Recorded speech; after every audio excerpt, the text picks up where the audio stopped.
একদিন আয়নার সামনে দাঁড়িয়ে দেখলাম শুধু আমাকেই দেখা যায়।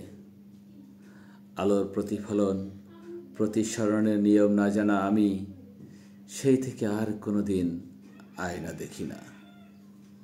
জননীর জৈব সারে বর্ধিত বৃক্ষের নিচে কাঁদতাম যখন দাঁড়িয়ে, সজল শৈশবে বড় স্বাদ হতো আমিও কবর হয়ে যাই। বহুদিন হলো আমি সেরকম কবর দেখি না। কবরে স্পর্ধিত সেই একই বৃক্ষ আমাকে দেখে না। কারুকার্যময় চারুঘরের নমুনা দিয়ে একদিন ভরা ছিল আমার রেটিনার সীমিত সীমানা। অথচ তেমন কোনো সীমাবদ্ধতাকে আর এখন মানি না। কি দারুণ বেদনা আমাকে তরিতাহতের মতো কাঁপালো তুমুল।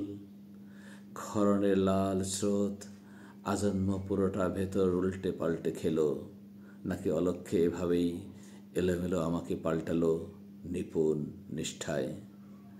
বেদনার নাম করে বোন তার শুশ্রূষায় যেন আমাকেই সঙ্গোপনে যোগ্য করে গেল।